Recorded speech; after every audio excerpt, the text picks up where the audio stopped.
Hi, my name is Shadreck. I am from Malawi. I'm living here in Lilongwe, the capital city of Malawi.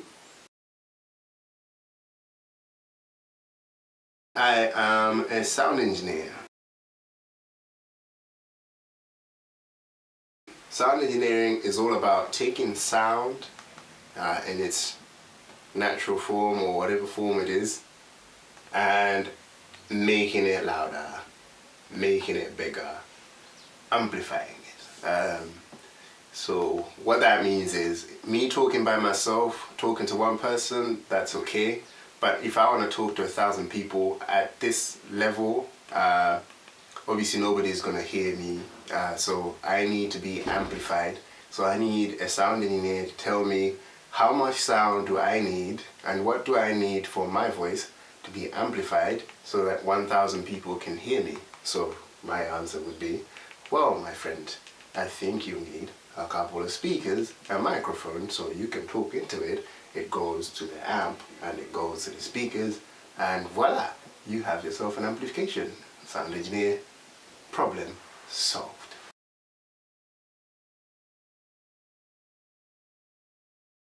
I went to this one seminar, I don't know if I can call it a seminar. They were teaching young kids how to use production software so they can kind of, just inspire them of sorts. So I did this thing, I actually did well, and at the end they gave us this little certificate that said you have finished the course and all the things. I was like, oh my god, my first certificate in the world. So we used to use Reason 2.5, I think now it's up to 6, maybe there's 7, I don't know. I haven't used Reason for a while. But I used to do productions on there, so I would do it in my room, somewhere like this, and then just have a laptop and a PC over there and do productions. So I would do that, and yeah, sometimes, send it to a couple of people, they do some vocals on there, excitement.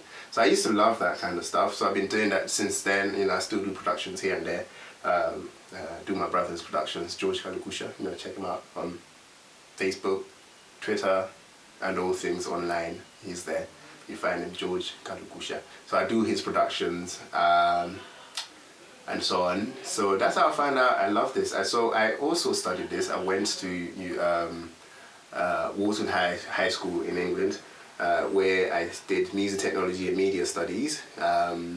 So that gave me a chance to kind of be exposed to the gear, big gear in studios, because it was pretty well endowed in terms of music equipment and music technology equipment. So I had a chance. I was sponsored by Yamaha, that's why. So I had a chance to play around with a lot of nice gear. And then I also went on and studied at university at the University of Bedfordshire. So I did 3 years of that in Luton. Yeah, once again, more exposure to better equipment and all sorts. Got to mess around with a lot of gear. And then, yeah, it just stuck. I loved it. It stuck. So I'm still doing it now. Wake up, have this thing on. So what I'm doing is, first of all, I am hunting for jobs in terms of what events are happening this month. I have to make sure I call everyone that I know who is linked to this event.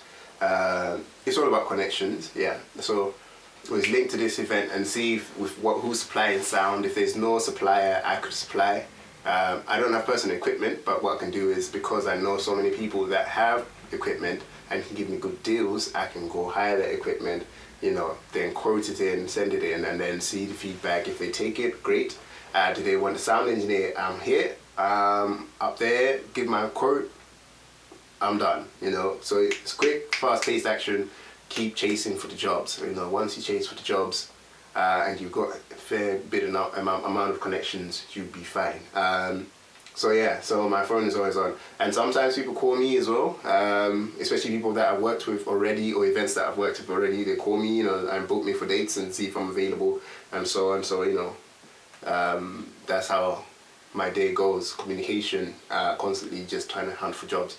If I have a gig that day, yeah, it's an early wake. It's all about getting the equipment to the venue, setting it up, testing it out, and making sure everything is fine and it's nice. I don't like to, we have bad habits here in Malawi where you find that, people are still setting up and the event has started.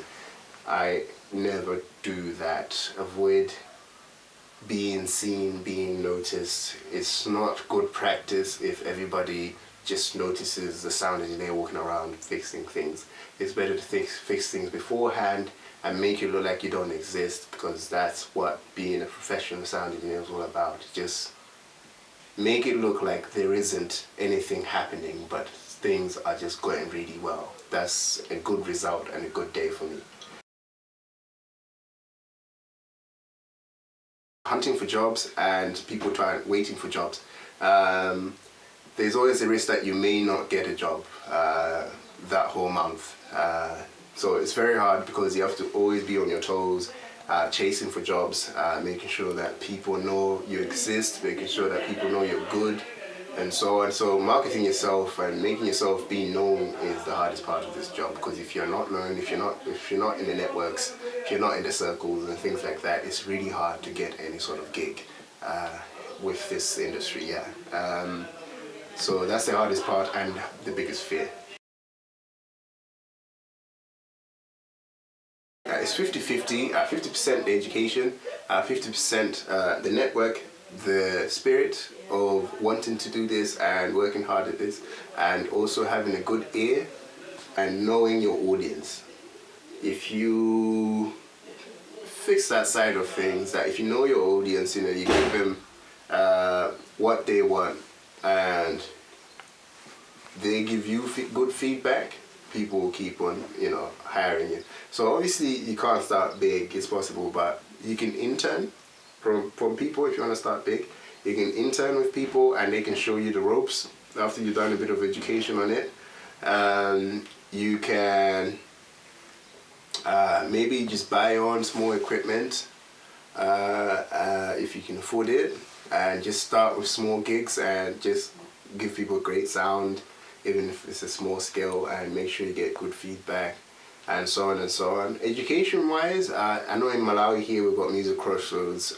They teach people sound engineering, and across the world I know that most countries, most universities, most schools are now teaching sound engineering. Okay, you usually find it in the form of music technology, audio production, or some sort of audio course, but ultimately it's all sound engineering.